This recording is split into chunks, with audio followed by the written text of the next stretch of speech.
So ரீசெண்டா நம்ம supreme court insurance இல்லாம டிரைவ் பண்ற வெஹிக்கிள்ஸ் எல்லாத்தையும் பெட்ரோல் பம்ப்ஸ்ல பெட்ரோல் போடக்கூடாது அப்படின்னு சொல்லி ஒரு ரூலிங் கொண்டு வரலாம் அப்படின்னு சொல்லி டிஸ்கஸ் பண்ணியிருந்தாங்க. இது நடைமுறைக்கு வரல. பட் இந்த மாதிரியான ஒரு டிஸ்கஷன் நடக்கிறதுக்கு காரணம் என்ன அப்படின்னா, நியர்லி 30 கோடிக்கும் மேல இந்தியால வெஹிக்கிள்ஸ் ரன் ஆயிட்டு இருக்கு.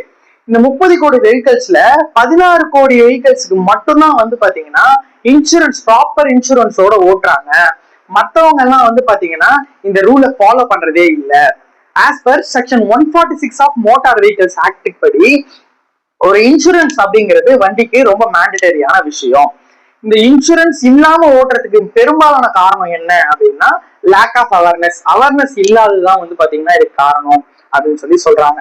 நம்மளோட ஒரு சின்ன இனிஷியேட்டிவா இந்த வீடியோல இன்சூரன்ஸ்னா என்ன, அதுக்கு ஏன் அது ரொம்ப மேண்டட்டரி அப்படிங்கிறத ஷார்ட் அண்ட் ஸ்வீட்டா பார்க்கலாம். ஃபர்ஸ்ட் ஆஃப் ஆல், இன்சூரன்ஸ்ன்றத சிம்பிளா சொல்லணும் அப்படின்னா, ஃபியூச்சர்ல ஏதாவது அசம்பாவிதம் நடக்கிறதுக்கு முன்கூட்டியே அந்த லையபிலிட்டி அவங்க கிட்ட ஹேண்ட் ஓவர் பண்ணி அதுக்கு காம்பன்சேஷன் த்ரூ இன்சூரன்ஸ் கம்பெனி நான் அந்த குடும்பத்துக்கு என் கான்ட்ரிபியூஷன் கொடுக்கலாம் அப்படிங்கிறது தான் பாத்தீங்கன்னா இதோட கான்செப்ட். இன்சூரன்ஸ் ஏன் இவ்வளவு முக்கியம் அப்படின்னா, நியர்லி வருஷத்துக்கு 4.5 லட்சத்துக்கும் மேல மோட்டார் வெஹிக்கிள் ஆக்சிடென்ட்ஸ் நடக்குது. இந்த ஆக்சிடென்ட்ஸ் மூலயமா நிறைய பேர் உயிரிழக்கிறாங்க. அது மட்டும் இல்லாம நிறைய பேருக்கு பெர்மனன்ட் டிசபிலிட்டி இருக்குது. அதனால அவங்களோட குடும்பத்துக்கு பெரிய இழப்பு ஏற்படுது. அதனால இந்த மோட்டார் வெஹிக்கிள் ஆக்சிடென்ட்டை நான் இன்சூர் பண்ணி வைக்கணும். நிறைய பேர் எடுக்காம ஓட்டுறது ஒண்ணு, தவறான பாலிசியை எடுத்து நம்ம இன்சூரன்ஸ் எடுத்துட்டோம் அப்படின்னு சொல்லி நிறைய பேர் நம்பிட்டு இருக்காங்க.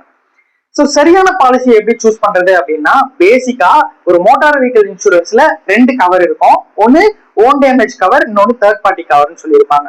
நமக்கு தேர்ட் பார்ட்டி கவர் தான் செக்ஷன் 146 கீழே மேண்டட்டரியான விஷயம். ஓன் டேமேஜ் விருப்பப்பட்டா எடுத்துக்கலாம், இல்லைனாலும் இல்லை. பட் ஒரு பேக்கேஜ் பாலிசியை எடுக்கிறது தான் பாத்தீங்கன்னா எப்பவுமே பெட்டரா இருக்கும். ஃபர்ஸ்ட் ஆஃப் ஆல் இதோட டிஸ்டிங்ஷன் பார்த்துக்கலாம்.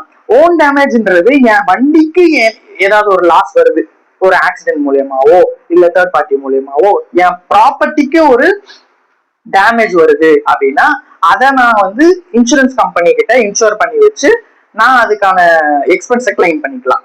இன்னொன்னு தேர்ட் பார்ட்டி இன்சூரன்ஸ், அது ரொம்ப முக்கியமான விஷயம். நம்ம முன்னாடி பார்த்த எக்ஸாம்பிள், என்னால ஒரு தேர்ட் பார்ட்டிக்கு ஒரு லாஸ் வருது அப்படின்னா அந்த லைபிலிட்டியை நான் இன்சூரன்ஸ் கம்பெனி கிட்ட கொடுக்கறது மூலயமா அந்த கன்சர்ன் லாஸ் ஏற்பட்ட குடும்பத்துக்கு அந்த இன்சூரன்ஸ் கம்பெனி ஒரு காம்பன்சேஷன் அமௌண்ட் பே பண்ணும்.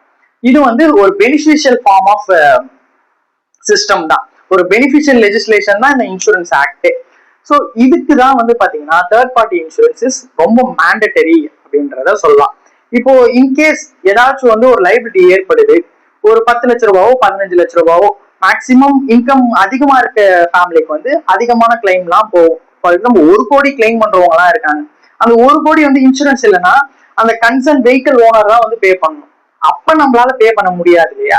சோ இது மேண்டட்டரியா கொண்டு வரணும்.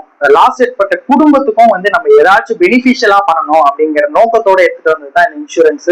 அது இல்லாம இது ஒவ்வொருத்தரும் கட்டாயமா எடுக்கக்கூடிய ஒரு விஷயம்.